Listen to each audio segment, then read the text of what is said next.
ओम शांति। 5 जून 2026 आज की साकार मुरली रंगीन बड़े बड़े अक्षरों में पढ़ें, सुने और गहराई से मंथन करें। हम प्रतिदिन प्रातः 4 बजे, 6 बजे, शाम को 4 बजे, 8 बजे मुरली मंथन करते हैं। आप सभी भी इस मुरली मंथन में साथी व सहयोगी बन सकते हैं, जिसके लिए इस वीडियो के डिस्क्रिप्शन बॉक्स में गूगल मीट का लिंक दिया हुआ है, जिस लिंक से आप चारों समय रोजाना अपनी सुविधा अनुसार जुड़ सकते, क्योंकि एक ही लिंक रोजाना के लिए रहता है। यदि आपको वहां से जुड़ने में कठिनाई हो रही है तो लिंक प्राप्त करने के लिए आपको इसी वीडियो में जो आप देख रहे हैं नीचे चलती हुई लाइन में व्हाट्सएप नंबर दिखाई दे रहा है, उस पर मैसेज करके आप लिंक पुनः मंगा सकते हैं, प्रश्न पूछ सकते हैं, सुझाव दे सकते हैं। और उससे भी बढ़िया आप उसके बाद उसी नीचे चलती हुई लाइन में देख रहे हैं www.brahmakumarisbk ओम शांति, बिना किसी स्पेस के सभी छोटे छोटे अक्षरों में, स्मॉल लेटर्स में आप इसे लिखेंगे। गूगल में, क्रोम में, किसी भी ब्राउजर में आप लिखेंगे तो आपके सामने आप देखेंगे कि इस प्रकार से ब्रह्मा कुमारीज बीके ओम शांति, ब्रह्मा कुमारीज बीके ओम शांति लिखा हुआ आएगा। अब आप इसको क्लिक करेंगे तो आपके सामने वेबसाइट आ जाएगी, जिसका आप पूरा लाभ उठा सकते हैं और जितना समय आप सेवा करना चाहें कर सकते हैं। इसके अंदर आप ऊपर सबसे ऊपर देख रहे हैं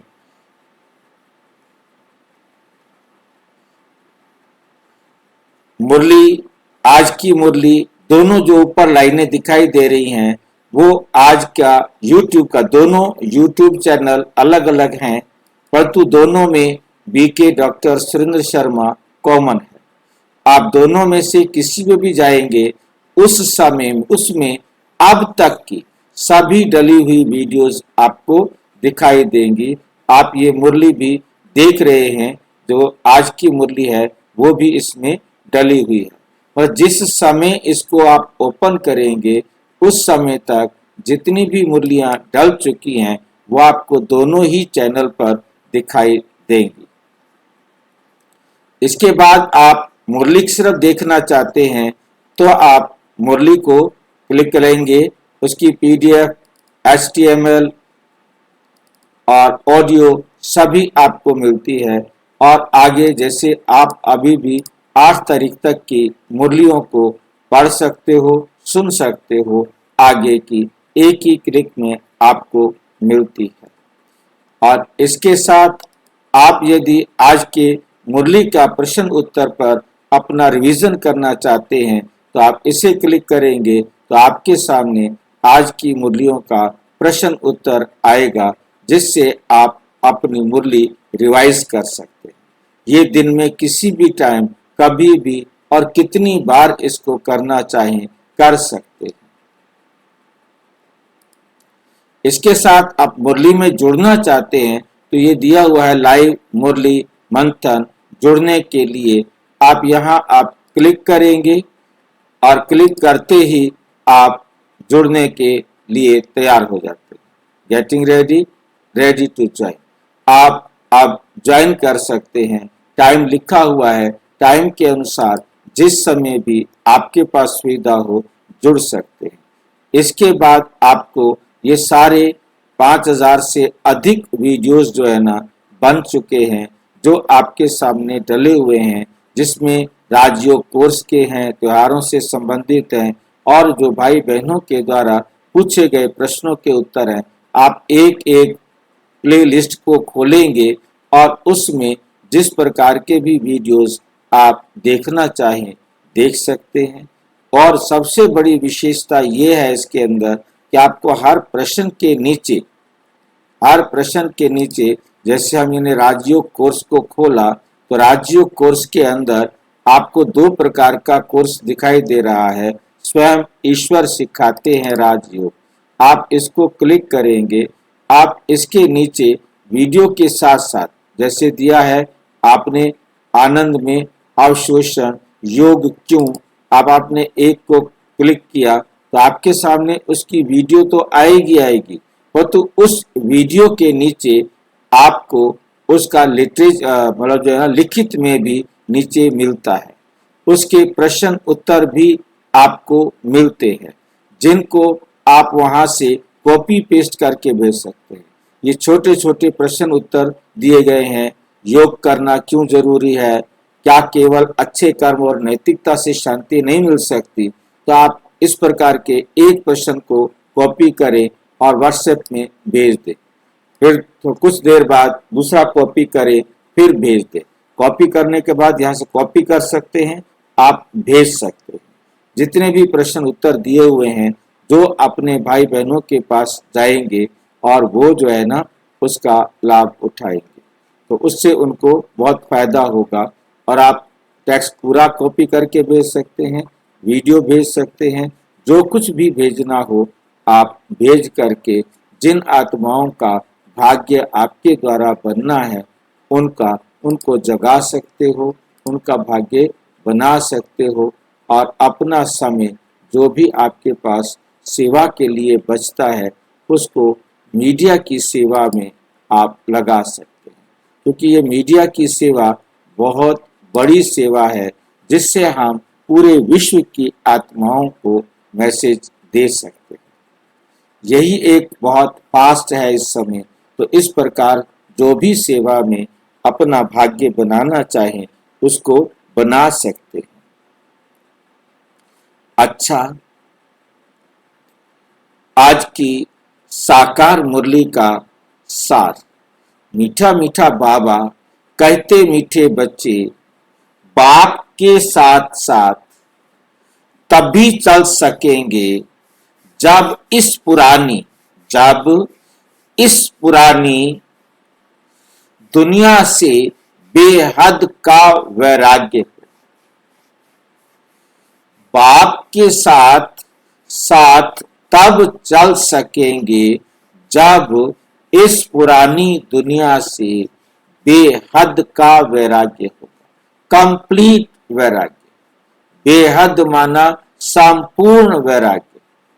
क्योंकि कोई भी वस्तु, कोई भी व्यक्ति, कुछ भी इस संसार का यदि मुझे अपनी तरफ खींच रहा है, मुझे अपनी तरफ खींच रहा है, तो समझ लो कि मैं उतनी देर बाबा से दूर हो गया। मैं उतनी देर बाबा के साथ नहीं चल रहा हूं। मुझे दुनिया के समाचार सुनने की इच्छा होती है, मुझे दुनिया की रील्स देखने की इच्छा होती है। वो कोई शक नहीं कि वो हमें जो है ना खुशी देते हैं, हमारे को अपनी ओर इतना अट्रैक्ट कर लेते हैं कि हम दुनिया को भूल जाते। परंतु वो खुशी, वो आनंद हमें बाप से नहीं मिल रहा होता, वो दुनिया की व्यर्थ दुनिया से मिल रहा होता। कभी कभी ये संकल्प भी आते हैं, प्रश्न भी आते हैं, उनमें भी बहुत नॉलेज होती है, परंतु वो नॉलेज इस नश्वर दुनिया की है जिसका हमारे लिए कोई महत्व नहीं। क्योंकि वो सब कुछ नष्ट होने वाला है। इसलिए हमें बेहद की दुनिया की किसी भी एक्टिविटी से कोई रुचि नहीं। हमें सिर्फ एक ही रुचि है, जिसके लिए हमने कल देखा था कि मेरा शब्द हमें डुबो देता है, मेरा शब्द हमें चढ़ती कला में ले जाता है।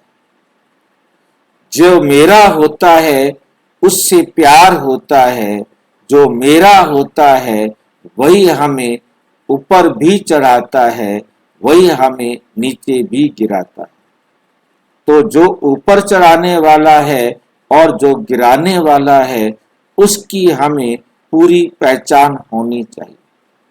और जो इस बाबा के बच्चे बन गए हैं, उन्हें ये समझ में आ गया है, परमात्मा के सिवाय, शिव बाबा के सिवाय कोई सारे विश्व का कल्याणकारी नहीं। और उसको मेरा कहना माना उससे प्यार होना, और प्यार होता है तो उससे याद नहीं करना पड़ता, और जिससे प्यार नहीं होता उससे याद करना पड़ता है। तो हमें परमात्मा के साथ साथ चलना है, तो हमें उनसे प्यार होना चाहिए, तब तो हम उनके साथ साथ चल सकेंगे। और यदि हमें उनसे प्यार नहीं होगा तो नहीं चल सकते। तो निरंतर चलना है, इस बात को बाबा हमें जोर दे रहे हैं, समझा रहे हैं। आज की सारी मुरली का निचोड़ ये है कि साथ तभी चल सकेंगे जब मेरा एक बाबा के सिवाय और कोई नहीं होगा। किसी और को मेरा बनाया तो बाबा के साथ आप चल नहीं सकेंगे, चल नहीं सकेंगे। ये हमें बहुत अच्छी तरह से अपनी बुद्धि के अंदर समझ लेना।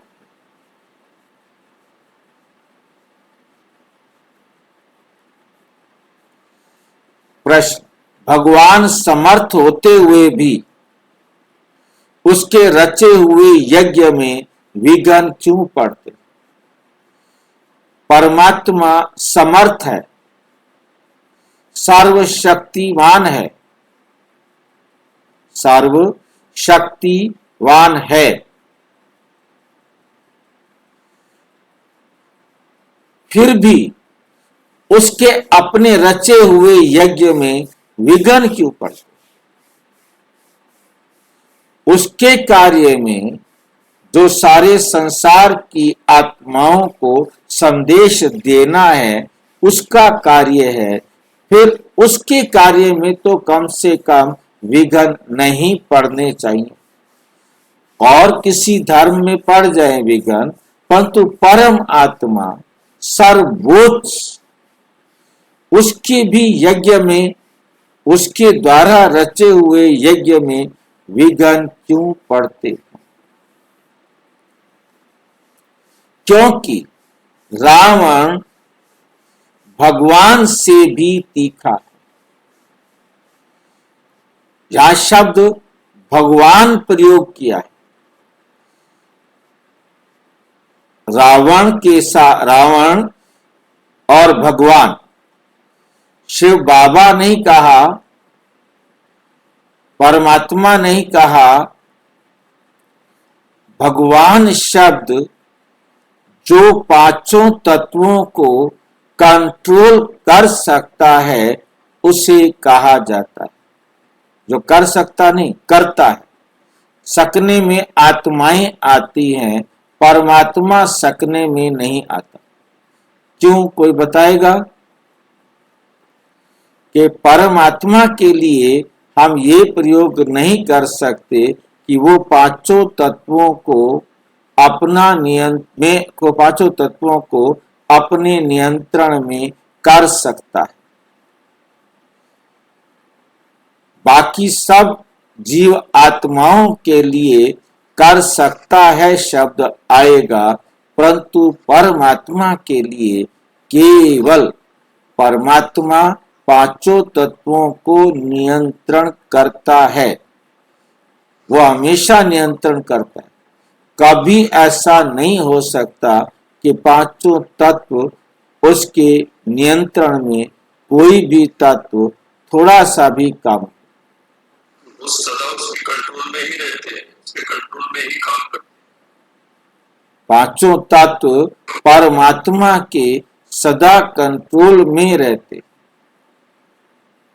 कोई भी तत्व अपनी मर्जी से नहीं कर सकता। ऐसा भगवान, उसके यज्ञ में विघ्न पड़ते, क्योंकि रावण भगवान से भी तीखा है। रावण भगवान से तीखा कैसे हो गया?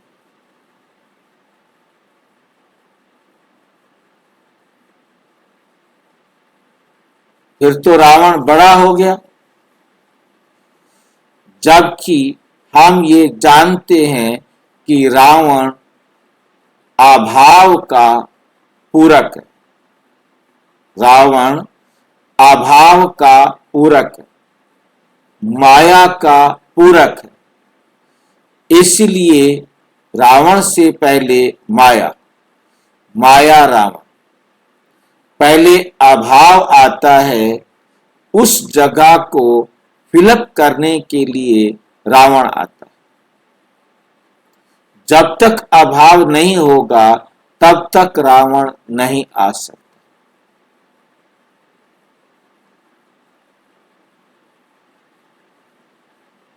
तो परमपिता परमात्मा सारे संसार की आत्माओं को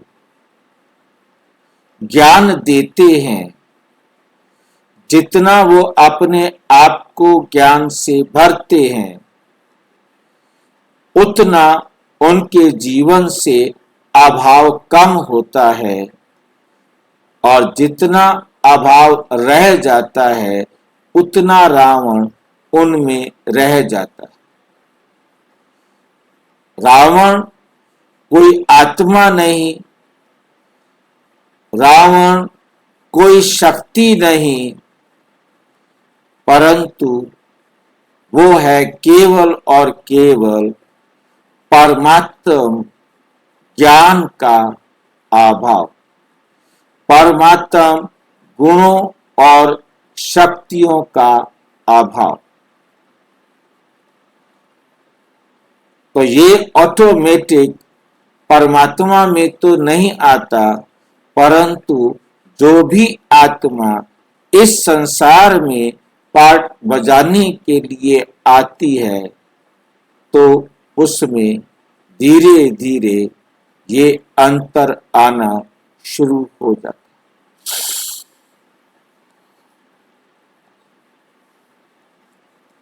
उसमें माया, उसकी गुण और शक्तियां जैसे जैसे क्षय होती जाती हैं, खर्च होती जाती हैं, माया बढ़ती जाती है, तो रावण भी बढ़ता जाता है। यदि हम ध्यान से देखें तो कृष्ण की आत्मा जो 100% 16 आने प्योर शिव बाबा के समान बनती है, उसने भी इस संसार में आकर 50 साल में 1% माया को स्थान दे देना, रावण को स्थान दे देना, ये लॉ है।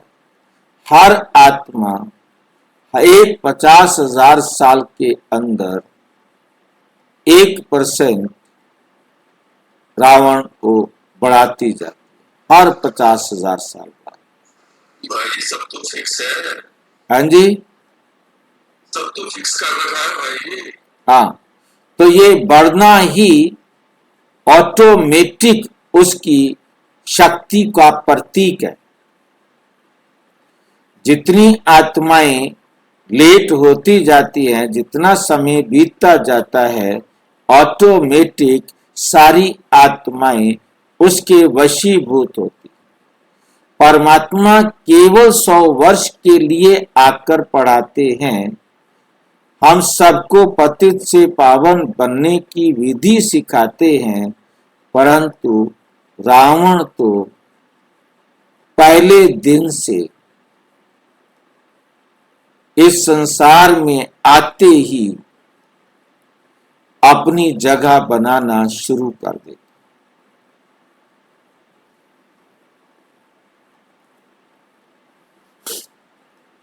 जो भी आत्मा आती जाती है उसमें अपना स्थान बनाना शुरू कर देता है।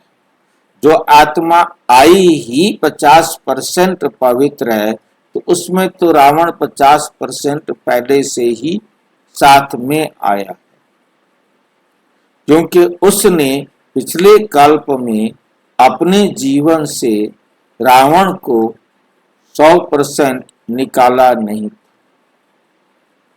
कारण कुछ भी रहा।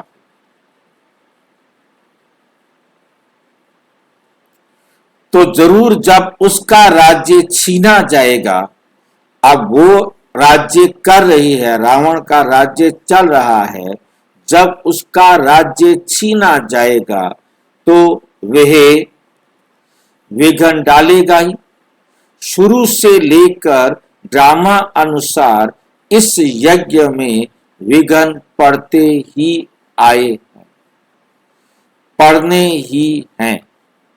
हम पतित दुनिया से पावन दुनिया में ट्रांसफर हो रहे हैं, तो जरूर पतित मनुष्य विघ्न डालेंगे, पतित मनुष्य विघ्न डालेंगे। गीत, ओ दूर के मुसाफिर हमको भी साथ ले ले, हम रह गए अकेले। हम अकेले भक्ति मार्ग का गीत गा रहे हैं, परंतु यदि हम ध्यान से देखें तो हम अकेले अपने आप हुए हैं या बाप ने किया? किसने किया है हमें अकेला?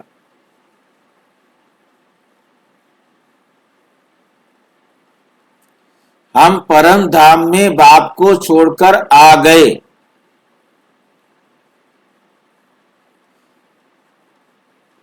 और हम फिर कह रहे हैं हमको भी साथ ले ले।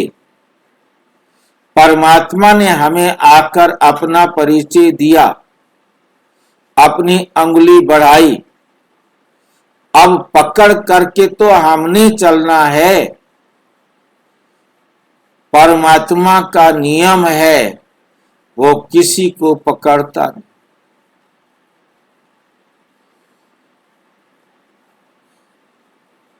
दुनिया के माँ बाप बच्चे को पकड़ते हैं,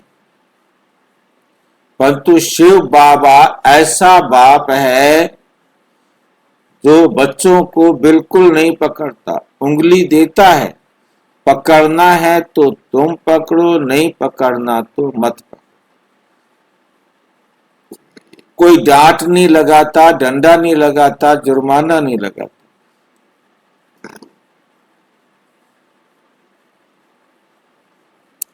किसी को जबरदस्ती नहीं करता। पकड़ो तुम्हारी मर्जी, पकड़कर साथ चलो तुम्हारी मर्जी, ना पकड़कर चलो तो तुम्हारी मर्जी।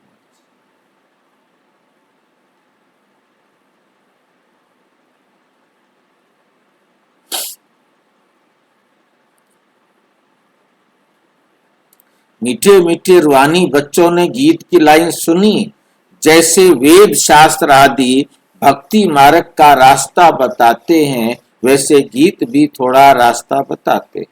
वे तो कुछ समझते नहीं, शास्त्रों की कथाएं आदि सुनना वे जैसे कन रस। अब बच्चे जानते हैं दूर देश का मुसाफिर किसको कहा जाता है। आत्मा जानती है हम भी दूर के मुसाफिर हैं, हमारा घर भी कहाँ है? परम धाम। हमारा घर परम धाम शांति धाम है। मनुष्य इन बातों को नहीं समझते, तो गोया कुछ नहीं समझते। बाप को ना जानने के कारण से सृष्टि चक्र को कोई नहीं जानते। ये आत्मा समझती है कि शिव बाबा कहते हैं मैं टेम्परेरी जीव आत्मा बनता हूं, तुम स्थायी जीव आत्मा हो। मैं सिर्फ संगम पर ही टेम्परेरी जीव आत्मा हूं, सो भी तुम्हारे माफिक नहीं बनता। मैं इस जीव में प्रवेश करता हूं अपना परिचय देने, अपना परिचय देने, नहीं तो तुमको परिचय कैसे मिले। बाप ने समझाया है रूहानी बाप एक ही है जिसको शिव बाबा अथवा भगवान कहते हैं, दूसरा कोई नहीं जानते। इसमें पवित्रता का भी बंधन है, बड़े ते बड़ा बंधन है अपने को आत्मा समझना, जिससे दूर के मुसाफिर पतित पावन को भक्ति मार्ग में याद करते, भक्ति मार्ग में याद करते हैं। वे रूहानी बाप समझाते हैं कि मैं सबको ले चलूंगा, किसको भी छोड़कर नहीं जाऊंगा वापस। तो सबको जाना है, परले भी नहीं होनी है। भारत खंड तो रहता ही है, भारत खंड का कभी विनाश नहीं होता। सतयुग आदि में सिर्फ भारत खंड ही रहता है। कल्प के संगम पर जब बाप आते हैं तो आदि सनातन देवी देवता धर्म स्थापन करना होता है। बाकी सब धर्म विनाश होते। तुम भी आदि सनातन देवी देवता धर्म स्थापन करने में मदद कर रहे हो। तो गीत सुना, कहते हैं बाबा हमको भी साथ ले चलो। बाप कहते हैं ऐसे साथ में कोई चल ना सके जब तक पुरानी दुनिया से वैराग्य ना आए। नया मकान बनता है तो पुराने से दिल टूट जाती है। नया मकान बनता है तो पुराने से दिल टूट जाती है। तुम जानते हो ये पुरानी दुनिया खत्म होनी है, अब नई दुनिया में चलना है। जब तक सतो प्रधान नहीं बनेंगे तब तक सतो प्रधान देवी देवता बन नहीं सकेंगे। इसलिए बाबा बार बार समझाते हैं अपने को आत्मा समझ बाप को याद करते रहो। सदगति करने वाला दूर का मुसाफिर एक ही आया हुआ है। उनको दुनिया नहीं जानती, उनको दुनिया नहीं जानती, सर्वव्यापी कह दिया है। अभी तुम बच्चे नंबरवार पुरुषार्थ अनुसार जानते हो कि हम शिव बाबा की संतान हैं। आते भी हैं तो समझते हैं हम बाप दादा के पास जाते हैं। तो ये फैमिली हो गई। ये है ईश्वरीय फैमिली। किसको बहुत बच्चे होते हैं तो बड़ी पलटन हो जाती है। शिव बाबा के बच्चे जो इतने बीके भाई बहन हैं, ये भी बड़ी पलटन हो जाती है। ब्रह्मा कुमार ब्रह्मा कुमारियां सब जानते हैं, हम बेहद के बाप से बेहद का वर्षा ले रहे हैं। हम बेहद के बाप से बेहद का वर्षा लेते हैं। शास्त्रों में दिखाते हैं पांडवों और कौरवों ने खेल खेला, राजाई दांव में रखी। अब राजाई ना कौरवों की है ना पांडवों की है, ताज आदि कुछ भी नहीं है। दिखाते हैं उनका शहर, उनको शहर निकाला मिला, हथियार आदि छिपा कर गए, रजाए रखा। ये सब हैं दंत कथाएं। ना पांडव राज्य है ना कौरव राज्य है, ना उन्हों की आपस में लड़ाई चली है। लड़ाई राजाओं की लगती है, ये तो भाई भाई हैं। लड़ाई हुई कौरवों और यवनों की। बाकी भाई एक दो को कैसे खत्म करेंगे, दिखाते हैं पांडव कौरव लड़े, बाकी 5 पांडव बचे और एक कुत्ता रहा। वे भी सब पहाड़ पर गल मरे। खेल का खलास, खेल ही खत्म। राजयोग का अर्थ ही नहीं निकला। राजयोग का अर्थ ही नहीं निकला कि क्या है राजयोग का अर्थ।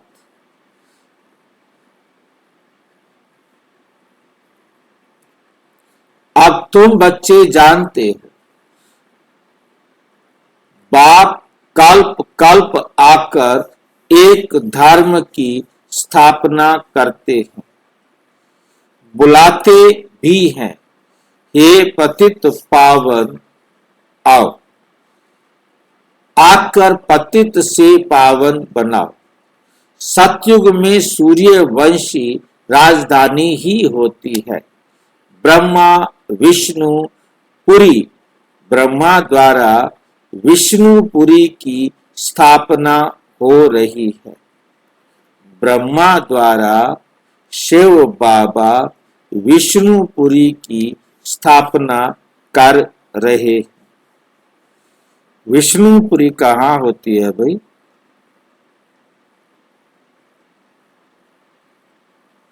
विष्णुपुरी कहाँ होती है?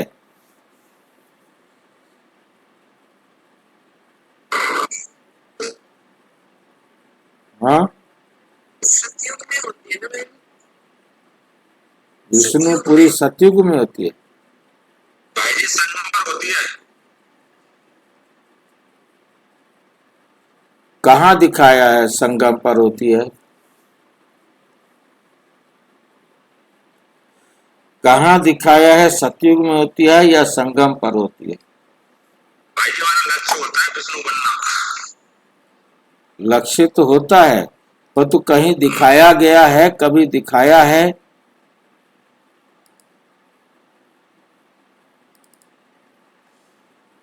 कभी दिखाया है किसी चित्र में? सूक्ष्म वतन में, हाँ जी, सूक्ष्म वतन में दिखाया है। कहाँ है सूक्ष्म वतन? पता नहीं कहाँ है, तो उसमें दिखाया है। कहीं तो होगा सूक्ष्म वतन के, नहीं होगा? किसी चित्र में है सूक्ष्म वतन?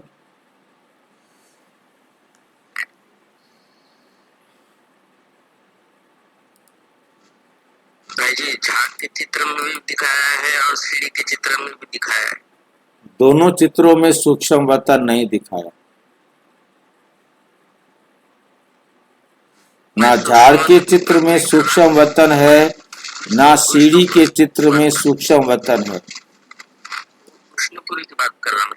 हाँ, विष्णुपुरी झाड़ के चित्र में नहीं दिखाया, सिर्फ एक ही चित्र है जिसमें ये 3 पुरियां दिखाई। कौन सा चित्र है ये? कौन सा चित्र है जिसमें 3 पुरियां दिखाई है? हाँ जी,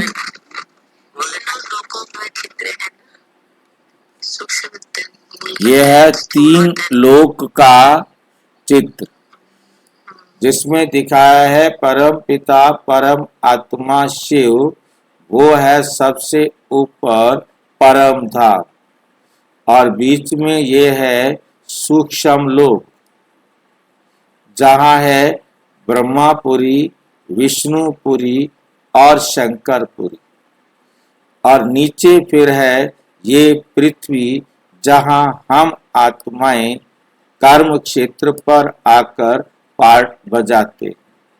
ये है स्थूल लोक और ये है सूक्ष्म लोक। ये क्या है? ये है सूक्ष्म लोक। ये दिखाया है सूक्ष्म लोक, सूक्ष्म वतन। और किसी भी चित्र में मेरे को याद नहीं आ रहा जहाँ सूक्ष्म वतन दिखाया हो। परम धाम दिखाया है झाड़ और सीढ़ी के चित्र में, और ये दुनिया दिखाई है। और एक नीचे से लिफ्ट दिखाई है कि हम इस दुनिया से सीधा कहाँ जाते हैं? परम धाम।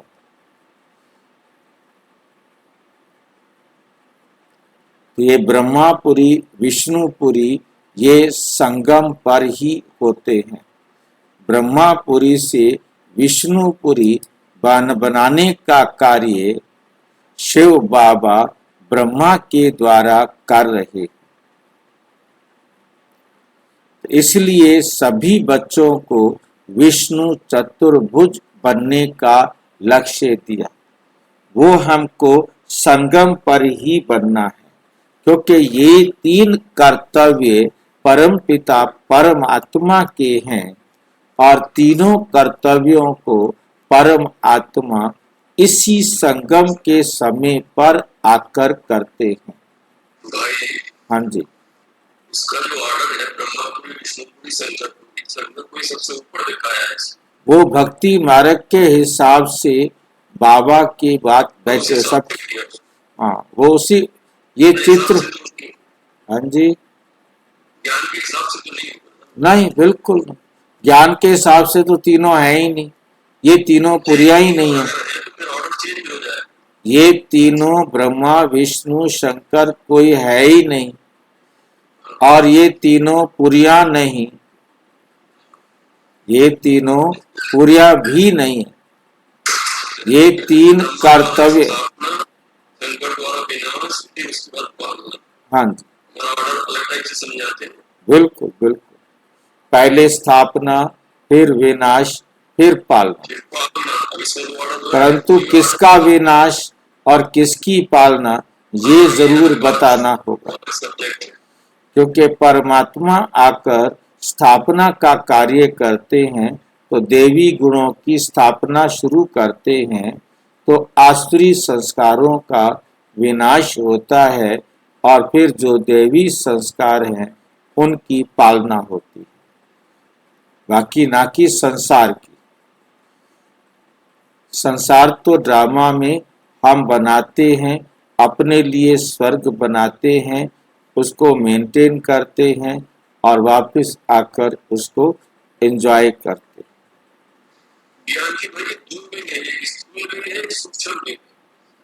हाँ जी, ज्ञान के 2 विंग है, एक स्थूल विंग है, एक सूक्ष्म विंग है।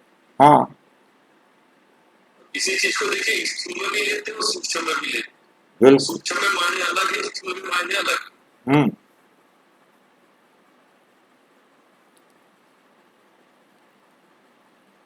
अब बाप आए हैं तो उनके डायरेक्शन पर चलना है, कमल पुष्प समान पवित्र रहना है। कन्याओं को तो नहीं कहेंगे कि गृहस्थ व्यवहार में रहते कमल फूल समान रहो। क्यों नहीं कहेंगे कन्याओं को? क्योंकि वो तो है ही पवित्र, वो तो गृहस्थ के चक्कर में गई नहीं है, कीचड़ में गई नहीं है, तो उससे अलग रहने के लिए क्यों कहा जाए? वे तो हैं ही पवित्र, ये गृहस्थियों के लिए कहा जाता है।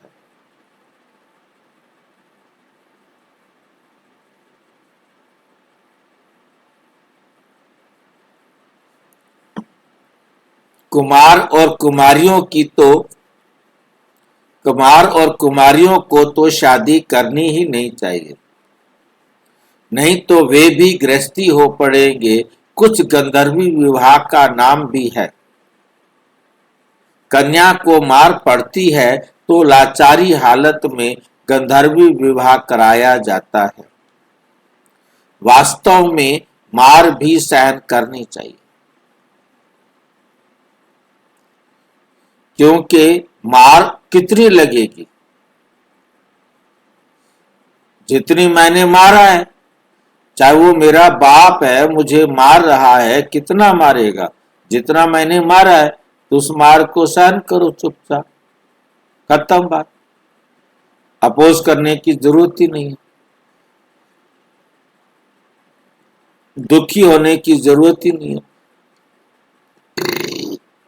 वास्तव में मार भी सहन करनी चाहिए, परंतु अधर कुमारी नहीं बनना चाहिए। मार बेशक सहन करो, परंतु अधर कुमारी नहीं बनो, अर्थात शादी नहीं करो। क्योंकि ये मार तो कितना दिन मारेंगे? ज्यादा से ज्यादा 10 दिन 15 दिन, जितने दिन मारेंगे, मैंने जितना मारा है उतना मारेंगे, चाहे 10 साल मारे। वही तो। और शादी करने के बाद तो जिंदगी अच्छा, भर वो तो उन्होंने मारना ही है ना, बिना हिसाब बराबर किए तो घर जा नहीं सकते ना। इसलिए बाबा कहते कि आपको कहीं कोई कष्ट मिल रहा है, कोई दुख मिल रहा है, ओके, ओम शांति, भागने की जरूरत नहीं है, भागने से कुछ नहीं होता। आप एक तरफ से भागेंगे, दूसरी तरफ दूसरा बैठा है, भाग तो जाएंगे आप, परंतु भागेंगे तभी जब आपका उसके साथ हिसाब बराबर हो गया है। अब दूसरी जगह जाकर आपका जैसा भी है वो हिसाब बराबर होना है। इसलिए आप जहां भी हैं, जिस भी हालत में हैं, जिस भी हालत में हैं, आपको क्या करना है, कैसे रहना है? खुश। कुछ भी है, आप यदि बाढ़ में फंसे पड़े हैं, आग में फंसे पड़े हैं, जहां है ठीक है। क्या होगा? घर जाना है, तो घर जाने के लिए तो हम तैयार है ना। बाल ब्रह्मचारी का नाम बहुत होता है, शादी की तो हाफ पार्टनर हो गए। कुमारों को कहा जाता है तुम तो पवित्र रहो। गृहस्थ व्यवहार वालों को कहा जाता है गृहस्थ व्यवहार में रहते कमल फूल के समान बनो, उन्हों को ही मेहनत होती है। शादी ना करने से बंधन नहीं रहेगा। कन्या को तो पढ़ना है और ज्ञान में बहुत मजबूत रहना है। छोटी कुमारियां जो सगीर हैं, जो नाबालिग हैं, उनको तो हम ले नहीं सकते। सगीर माना नाबालिग, जो नाबालिग है 18 साल से कम है, उनको हम ले नहीं सकते। वे अपने घर में रहकर पढ़ सकती है। माता पिता ज्ञान में आए तो सगीर को ले सकते हैं। माता पिता यदि समर्पित होते हैं तो हम सगीर को ले सकते हैं, क्योंकि बच्चे तो अपने माँ बाप के साथ आएंगे ना।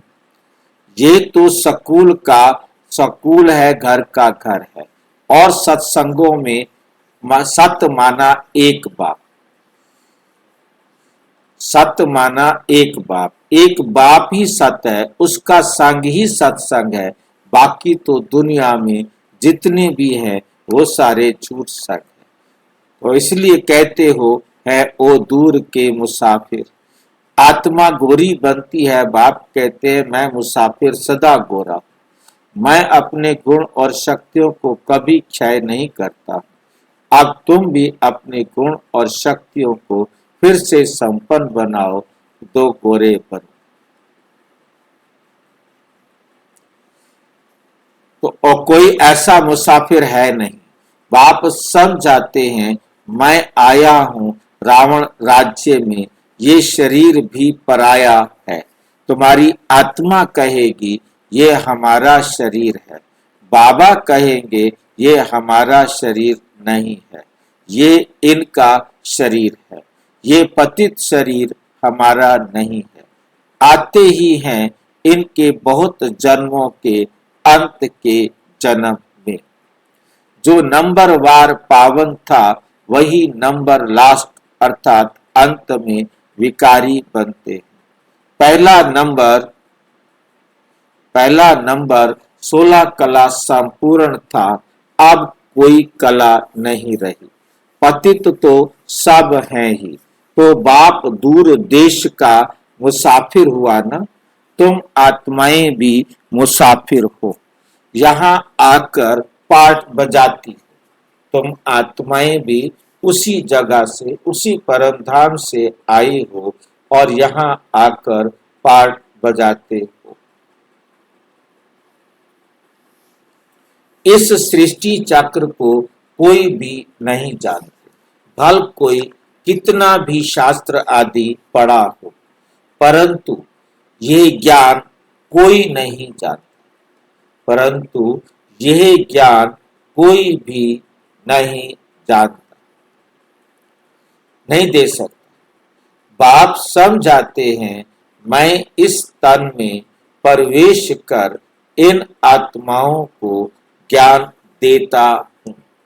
वे तो मनुष्य को शास्त्रों का ज्ञान देते हैं, वे हो गए भगत। सदगति दाता तो एक ही है, वही ज्ञान का सागर है।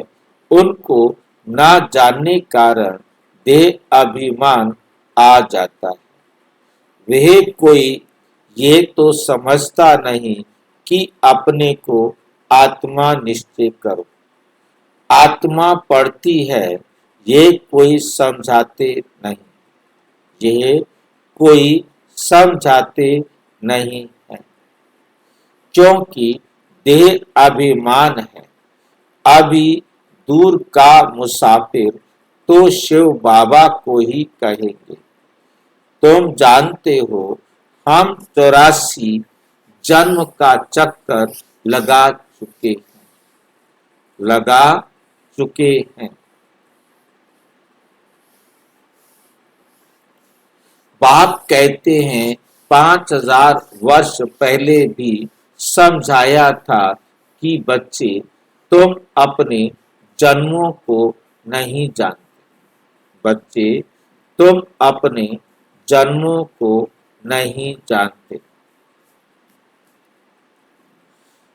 मैं जानता हूँ गीता में आटे में लूण मिसल कुछ है। वही गीता का एपिसोड, वही महाभारत की लड़ाई, वही मन मना भव, मध्याजी भव का ज्ञान। माम एकम याद करो, मुझ एक को याद करो। लड़ाई भी बरोबर लगी है। पांडवों की विजय हुई। विजय माला विष्णु की गाई जाती है। शास्त्रों में तो दिखाया है पांडव गल मरे, फिर माला कहां से बनी? अब तुम समझते हो कि हम विष्णु की माला बनने यहाँ आए। ऊपर में है पतित पावन बाप, उनका यादगार चाहिए ना। भक्ति मार्ग में यादगार गाया जाता है। कोई 8 की माला, कोई 108 की माला, कोई 16,108 की माला बनाई।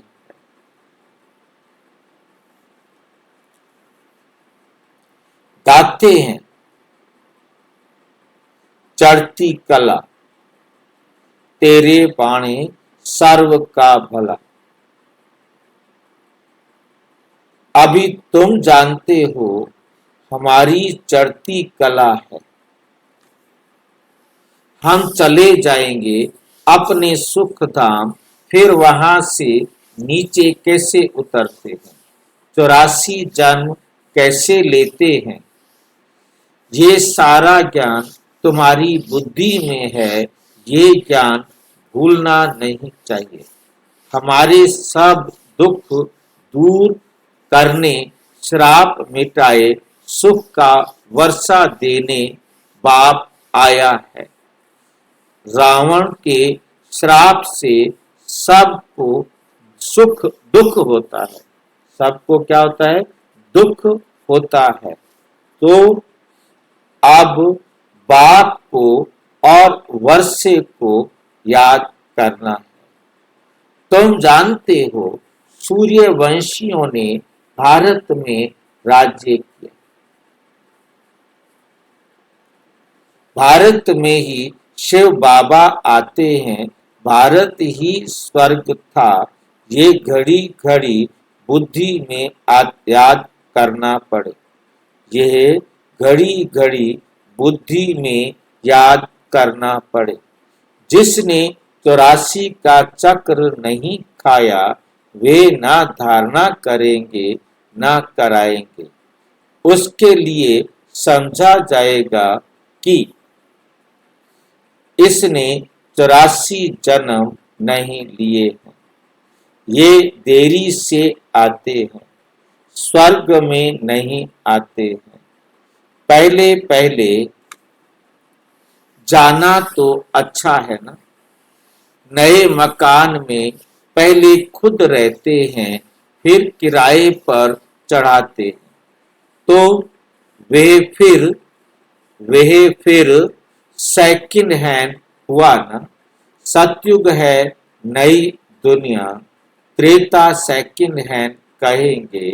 तो अब बुद्धि में आता है हम स्वर्ग नई दुनिया में जाएं, पुरुषार्थ करना है, प्रजा भी बनती जाएगी। तुमको मालूम है, तुमको मालूम पड़ता जाएगा कि माला में कौन कौन पिरो सकते हैं। अगर किसको सीधा कहा जाए कि तुम नहीं आएंगे तो हार्ट फेल हो जाए।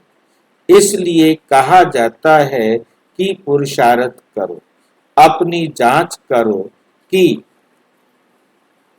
हमारा बुद्धि योग भटकता तो नहीं है। तुम्हारा शिव बाबा से कितना लव होता जाता है। कहते भी हैं कि हम बाप दादा के पास जाते हैं, शिव बाबा से दादा द्वारा वर्षा लेने जाते हैं। ऐसे बाप के पास तो कई बार जाए, परंतु गृहस्थ व्यवहार भी संभालना है। भल बहुत धनवान है, परंतु इतनी फुर्सत नहीं, पूरा निश्चय नहीं, तो मास 2 मास बाद आकर रिफ्रेश हो सकते हैं। मास 2 मास बाद आकर रिफ्रेश हो सकते हैं। उनको घड़ी घड़ी कशिश होगी। सुई पर जंक चढ़ी हुई होती है तो चुंबक इतना खींचता नहीं, जंक लगी हुई सुई को चुंबक खींचता नहीं। जिनका पूरा योग होगा उनको झट कशिश होगी, भाग आएंगे। जितनी कट उतरती जाएगी उतना कशिश होगी, उतना कशिश होगी। हम चुंबक से मिले, गीत है चाहे मारो चाहे कुछ भी करो, हम दर से कभी नहीं निकलेंगे। ये भी गीत है, चाहे कांटे दो चाहे फूल दो, तेरे कांटों से भी प्यार तेरे फूलों से भी प्यार, जो देव तेरा करतार। ऐसे भगवान तेरी मर्जी है, जो भी तू देता रहे। परंतु वो अवस्था तो पिछाड़ी में होगी, कट निकली हुई होगी, वो अवस्था होगी।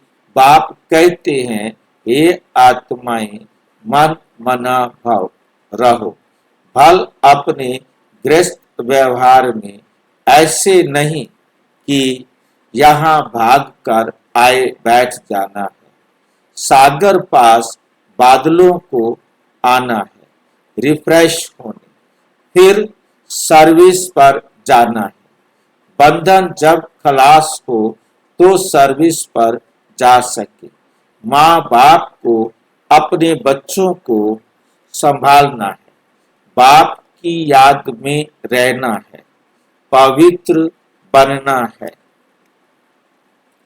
बाप ने समझाया है, अनेक प्रकार के विघ्न ज्ञान यज्ञ में पड़ते हैं। कहते हैं, ईश्वर तो समर्थ है, फिर विघ्न क्यों पड़ते हैं? मनुष्यों को पता ही नहीं है, रावण भगवान से भी तीखा है। उनकी राजाई छीनी जाती है तो अनेक प्रकार के विघ्न पड़ते रहते हैं। ड्रामा प्लान अनुसार फिर भी विघ्न पड़ेंगे। शुरुआत से लेकर पतितों को के विघ्न पड़ते हैं। शास्त्रों में भी लिख दिया है। श्री कृष्ण को 16,108 पटरानियां थी। सर्प ने डसा, राम की सीता चुराई गई। अब रावण स्वर्ग में कहां से आए? झूठ तो बहुत है। कहते हैं, विकार बिगर बच्चे कैसे होंगे? उनको पता ही नहीं। जो वर्षा लेने वाले होंगे वही आकर समझेंगे। तो इस ज्ञान यज्ञ में असुरों के विघ्न पड़ते हैं। पतित को असुर कहा जाता है ही रावण संप्रदाय। अभी तुम संगम पर हो, रावण राज्य से किनारा कर लिया है, फिर भी कुछ लैस आती है। ये बुद्धि में ज्ञान है कि हम जा रहे हैं, बैठे तो यहाँ ही हैं। बुद्धि में ज्ञान है, बैठे यहाँ हो, परंतु उनसे जैसे तुमको वैराग्य है। यह छी दुनिया कब्रिस्तान बननी है। भिन्न भिन्न पॉइंट्स से समझाया जाता है, वास्तव में तो एक ही पॉइंट है, मन मना भाव। कितनों की चिट्ठियां आती हैं, बाबा हम बांधेली हैं, एक द्रौपदी तो नहीं है, हजारों ही हो जाएंगी। अभी तुम पतित दुनिया से पावन दुनिया में ट्रांसफर हो रहे हो। पतित दुनिया से पावन दुनिया में ट्रांसफर हो रहे हो। जो कल्प पहले फूल बने होंगे वही निकलेंगे। गार्डन ऑफ अल्लाह की यहाँ स्थापना होगी। कोई तो ऐसे अच्छे फूल होते हैं जो देखने से ही आराम आ जाता है। नाम ही है किंग ऑफ फ्लावर्स। 5 रोज से रखा हो तो भी खिला रहेगा, खुशबू फैलती रहेगी। यहाँ भी जो बाप को याद करते हैं और याद दिलाते हैं, उनकी खुशबू फैलती रहती है, सदैव खुश रहते हैं। ऐसे मीठे मीठे बच्चों को देख बाप हर्षित होते हैं। उन्हों के आगे बाबा का ज्ञान, बाबा की ज्ञान डांस अच्छी होती है। अच्छा अच्छा, मीठे मीठे सिक्की लधे बच्चों प्रति माता पिता बाप दादा का याद प्यार और गुड मॉर्निंग। रूहानी बाप की रूहानी बच्चों को नमस्ते। हम रूहानी बच्चों की रूहानी बाप दादा को नमस्ते नमस्ते नमस्ते। धारणा के लिए मुख्य सार। नंबर 1, ज्ञान और योग में मजबूत बनना है। अगर कोई बंधन नहीं है तो बंधनों में जानबूझकर फंसना नहीं। बाल ब्रह्मचारी होकर रहना है। अभी हमारी चढ़ती कला है। बाबा हमारे सब दुख दूर करने, श्राप मिटाए, वर्षा देने आए। बाप और वर्षे को याद कर अपार खुशी में रहना है। अपार खुशी में रहना है। जांच करनी है कि हमारा बुद्धि योग कहाँ भटकता तो नहीं है। वरदान। समाने और सामना करने की शक्ति द्वारा सेवा में सफलता प्राप्त करने वाले रूहानी सेवाधारी भव। रूहानी सेवाधारी को सेवा के सिवाय कुछ भी सूझता नहीं। वे मनसा वाचा कर्मणा सर्विस से एक सेकंड भी रेस्ट नहीं लेते, इसलिए बेस्ट बन जाते हैं। वे सेवाओं में सफलता प्राप्त करने के लिए सदा यही याद रखते कि समाना और सामना करना यही हमारा निशाना है। वे अपने पुराने संस्कारों को समाते हैं। मतलब समाने का मतलब है एकदम समुद्र की तली में पहुंचा देना। बस अब तुम वहां जाकर शांत हो जाओ। समाना, समुद्र में कितना भी गंद किचड़ा आता है वो समुद्र में समा जाता है, परंतु जब उसमें लहरें उठती हैं तो वे बार मोती छोड़कर जाते।